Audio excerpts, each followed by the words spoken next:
आप सभी का फ्रोनेसिस इन्वेस्टर एकेडमी के इस नई वीडियो में स्वागत है। ये video best international fund series का दूसरा वीडियो है। लास्ट वीक मैंने बेस्ट इंटरनेशनल फंड्स पे फर्स्ट वीडियो रिलीज किया था। उस वीडियो में हमने कवर किया था इंटरनेशनल फंड्स क्या होते हैं, हमें क्यों इंटरनेशनल फंड्स में इन्वेस्टमेंट करना चाहिए, और साथ ही हमने जाना था कि इंटरनेशनल फंड्स में इन्वेस्टमेंट के बेनिफिट या रिस्क क्या हो सकते हैं, और क्यों हमें यूएस स्टॉक मार्केट्स में इन्वेस्टमेंट करना चाहिए। और साथ ही मैंने 3 इंटरनेशनल फंड्स के बारे में बताया था। Out of 3 funds 2 index funds थे, Motilal Oswal Nasdaq 100 and Motilal Oswal S&P 500, and 1 global fund था PGIM global equity opportunities fund. इस वीडियो में मैं आपको 3 मोर इंटरनेशनल फंड्स के बारे में बताऊंगा। ऑल 3 फंड्स का major investment US stock markets में है।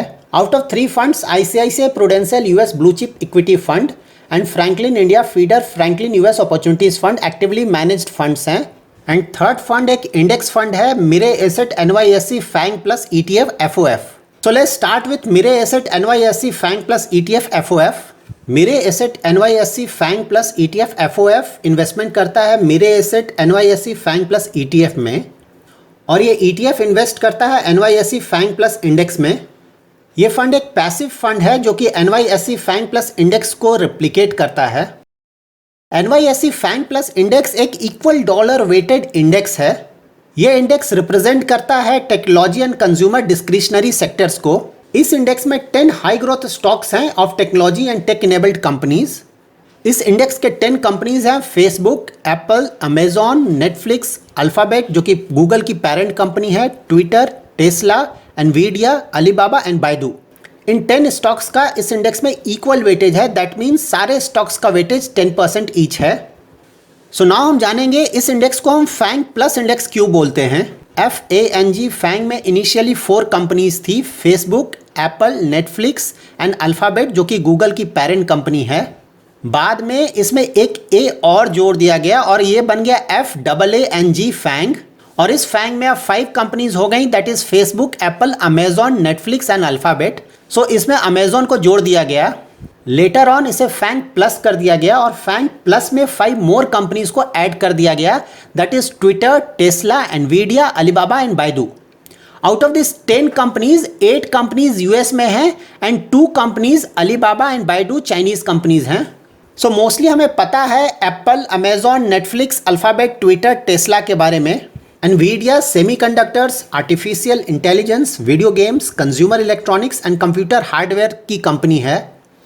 अलीबाबा लाइक अमेजॉन एक ई-कॉमर्स कंपनी है, one of world's largest retailer है।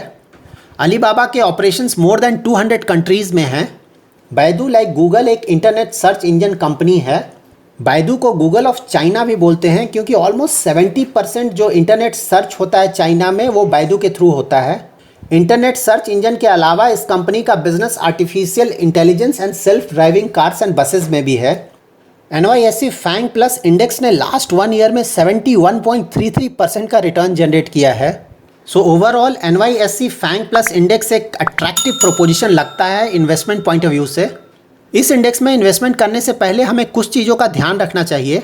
फर्स्ट, इस इंडेक्स में बहुत बड़ा कॉन्सेंट्रेशन रिस्क है क्योंकि इसमें सिर्फ 10 स्टॉक्स हैं। आउट ऑफ दीज 10 स्टॉक्स अगर 1 और 2 स्टॉक्स का भी परफॉर्मेंस अच्छा नहीं होता है तो उसका हमारे पोर्टफोलियो रिटर्न पे काफ़ी बड़ा नेगेटिव असर पड़ेगा। सेकंड है valuation risk. Last few years में इस इंडेक्स के स्टॉक्स ने ह्यूज रिटर्न्स जनरेट किए हैं और इनका स्टॉक प्राइस काफ़ी ज़्यादा हो गया है। दैट्स वाई अगर आप इस इंडेक्स के P ratio that is price to earning ratio को देखें तो ये 46 से भी ज़्यादा है। इस इंडेक्स के साथ थर्ड रिस्क है company specific risk. Like Amazon अपने लेबर प्रैक्टिसेस को लेकर यूएस में अंडर स्क्रूटनी है। सिमिलरली फेसबुक यूजर्स के लिए भी फेसबुक के प्लेटफॉर्म को लेकर प्राइवेसी कंसर्न्स हैं जो कि फ्यूचर में बढ़ सकता है। एंड अलीबाबा भी चाइना में रेगुलेटरी इश्यूज फेस कर रहा है। फोर्थ है ये इंडेक्स एक थीम बेस्ड इंडेक्स है, दैट इज ये technology and tech enabled companies का इंडेक्स है। इस इंडेक्स के companies technology and consumer discretionary sector से आते हैं और कोई भी सेक्टर हमेशा ही आउट परफॉर्म नहीं करता है, और जब भी इन सेक्टर्स में स्लो डाउन होगा तो नेचुरली इस इंडेक्स के परफॉर्मेंस में भी गिरावट आएगी। Mirae asset NYSE FANG plus ETF fund of fund recently launch हुआ था, दैट इज 10 मई 2021। इस फंड का AUM एंड एक्सपेंस रेशियो अभी अवेलेबल नहीं है।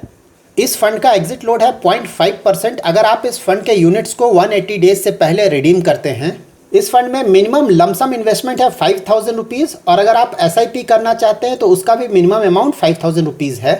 So overall Mirae asset NYSE FANG plus ETF fund of fund काफ़ी अट्रैक्टिव इन्वेस्टमेंट प्रोपोजिशन है, but then looking at risks involve हमें करेंटली इस फंड में मेजर एलोकेशन अवॉइड करना चाहिए।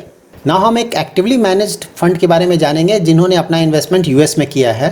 ये फंड है ICICI prudential US blue chip equity fund.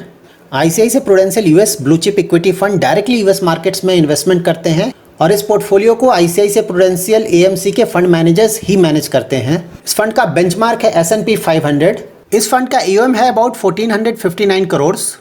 इसका एक्सपेंस रेशियो है 1.26% और एग्जिट लोड है 1% अगर आप इसके यूनिट्स 30 डेज में रिडीम करते हैं। इस फंड में अगर आप लमसम इन्वेस्टमेंट करना चाहते हैं तो मिनिमम इन्वेस्टमेंट है 5,000 रुपीज़ का और अगर आप इसमें SIP स्टार्ट करना चाहते हैं तो आप 100 रुपीज़ से इसमें SIP स्टार्ट कर सकते हैं। इस फंड को 2 फंड मैनेजर्स मैनेज करते हैं। फर्स्ट फंड मैनेजर हैं प्रियंका खांडेलवाल। प्रियंका खांडेलवाल चार्टर्ड अकाउंटेंट हैं एंड कंपनी सेक्रेटरी हैं और ये ICICI prudential US blue chip equity fund को 2017 से मैनेज कर रही हैं। इस फंड के अलावा ये ICICI prudential global stable equity fund को भी मैनेज करती हैं सिंस 2017। सेकंड फंड मैनेजर है रोहन मारू। रोहन मारू MCOM है एंड MBA इन फाइनेंस हैं। रोहन मारू ICICI प्रूडेंशियल म्यूचुअल फंड से पहले कोटक महिंद्रा AMC में भी काम कर चुके हैं as fixed income dealer. Rohan Maru इस फंड को 2013 से मैनेज कर रहे हैं। Now let's look at asset allocation in this fund. इस फंड का US इक्विटी में इन्वेस्टमेंट है टोटल AUM का 92.11%, जबकि नॉन US इक्विटी में इन्वेस्टमेंट है 6.84% और कैश में इनके पास टोटल AUM का है 1.05%। नाउ हम उन टॉप सेक्टर्स के बारे में जानते हैं जिसमें इस फंड ने अपना इन्वेस्टमेंट किया है। टेक्नोलॉजी में इनका इन्वेस्टमेंट है 24.93%, हेल्थ केयर में 17.52%, सर्विसेज में 16.51%, FMCG में 15.31%, फाइनेंशियल में 6.84%, डाइवर्सिफाइड में 2.8%, कंज्यूमर ड्यूरेबल्स में 2.71%, केमिकल्स में 2.59%, ऑटोमोबाइल में 2.35%, एनर्जी में 1.89% और कम्युनिकेशन में 1.26%। नाउ हम उन टॉप स्टॉक्स के बारे में जानते हैं जिसमें इस फंड ने अपना इन्वेस्टमेंट किया है। लॉकहीड मार्टिन में इनका इन्वेस्टमेंट है 2.85%, अल्ट्रिया ग्रुप में इनका इन्वेस्टमेंट है 2.83%, फिलिप मॉरिस में इनका इन्वेस्टमेंट है 2.82%, फेसबुक में है 2.82%, लॉग में इन्वेस्टमेंट है 2.81%, सर्नर कॉर्पोरेशन में इन्वेस्टमेंट है 2.8%, रोपर में है 2.8%, बायोजेन में है 2.79%, इंटेल में है 2.79%, अल्फाबेट में है 2.78%, बोइंग में है 2.78%, फाइजर में है 2.76%। इस फंड का किसी भी पर्टिकुलर सेक्टर या स्टॉक में मेजर एक्सपोजर नहीं है। दैट वे ये fund well balanced and diversified fund है and relatively less risky fund है। Now let's check the returns generated by this fund. 1 year में इस फंड ने रिटर्न जनरेट किया है 32.71%, 3 ईयर्स में रिटर्न दिया है 22.57%, 5 ईयर्स में रिटर्न दिया 18.4% एंड 7 ईयर्स में इस फंड ने रिटर्न जनरेट किया 16.38%। सो ओवरऑल इस फंड ने अच्छे रिटर्न्स जनरेट किए हैं। Now let's check the details of Franklin India feeder Franklin US opportunities fund. Franklin India feeder fund Franklin US opportunities fund में इन्वेस्टमेंट करता है, दैट्स वाई ये एक फीडर फंड है। Franklin US opportunities fund growth companies में investment करता है across industries and market capitalisation. So Franklin India feeder Franklin US opportunities fund के थ्रू आपको US की large and mid cap companies में इन्वेस्टमेंट का मौका मिलेगा। So let's check the basic details of this fund. इस फंड का AUM that is asset under management है अबाउट 3,200 करोड़। एक्सपेंस रेशियो है 0.62%। एग्जिट लोड है 1% अगर आप इस फंड के यूनिट्स को 1 ईयर से पहले रिडीम करते हैं। मिनिमम लमसम इन्वेस्टमेंट है 5,000 rupees and minimum SIP investment amount है 500 रुपीज़। इस फंड का मेजर इन्वेस्टमेंट है US में 96.01%, UK में इनका इन्वेस्टमेंट है 1.82%, कनाडा में 1.03%, चाइना में 0.59%, साउथ कोरिया में 0.33%, जबकि कैश एंड कैश इक्विवेलेंट में है इनके पास अबाउट 0.22%। नाउ हम फ्रैंकलिन US अपॉर्चुनिटीज फंड के पोर्टफोलियो के बारे में जानेंगे। सो let's start with sector allocation. Information technology में इस फंड का इन्वेस्टमेंट है 40.28%, हेल्थ केयर में है 17.13%, कंज्यूमर डिस्क्रिशनरी में इन्वेस्टमेंट है 15.16%, कम्युनिकेशन सर्विसेज में है 6.98%, इंडस्ट्रियल्स में है 6.90% एंड फाइनेंशियल्स में है 5.92%। इसके अलावा इनके कुछ और सेक्टर्स में भी इन्वेस्टमेंट है, like consumer staples, real estate, materials and utilities. So इन सेक्टर्स इंफॉर्मेशन टेक्नोलॉजी में इस फंड का इन्वेस्टमेंट काफ़ी ज़्यादा है, about 40%। Now let's check top 10 holdings of this fund. Amazon में इस फंड का इन्वेस्टमेंट है 8.59%, मास्टर कार्ड में है 4.32%, माइक्रोसॉफ्ट में है 4.10%, एप्पल में है 3.60%, वीज़ा में है 3.43%, अल्फ़ाबेट में है 2.78%, सर्विस नाउ में है 2.45%, कॉस्टर ग्रुप में है 2.03%, पेपाल में है 2% एंड एसबीआई कम्युनिकेशंस में है 1.96%। सो ओवरऑल इस फंड का पोर्टफोलियो वेल डाइवर्सिफाइड पोर्टफोलियो है। Now let's check the returns of this fund. Last 1 year में इस फंड ने रिटर्न जनरेट किया 28.36%, 3 ईयर्स में इस फंड ने रिटर्न जनरेट किया 22.86%, 5 ईयर्स में रिटर्न दिया है 21.75% एंड 7 ईयर्स में रिटर्न दिया 18.61%। सो ओवरऑल इस फंड ने ओवर द ईयर्स अच्छे रिटर्न्स जनरेट किए हैं। मैंने अभी तक आपको टोटल 6 इंटरनेशनल फंड्स के बारे में बताया अक्रॉस 2 वीडियोस। इंटरनेशनल फंड के फर्स्ट वीडियो में मैंने आपको बताया था Motilal Oswal Nasdaq 100 and Motilal Oswal S&P 500 fund and PGIM global equity opportunities fund के बारे में। एंड दिस सेकंड वीडियो में मैंने आपको बताया है Mirae asset NYSE FANG plus ETF FOF, ICICI prudential US blue chip equity fund and Franklin India feeder Franklin US opportunities fund के बारे में।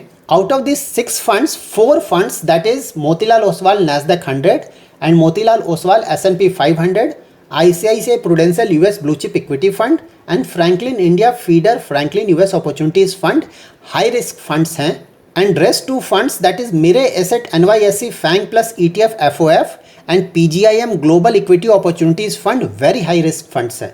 NYSE that is New York stock exchange Fang plus का portfolio काफ़ी concentrated है क्योंकि सिर्फ ये 10 stocks का पोर्टफोलियो है।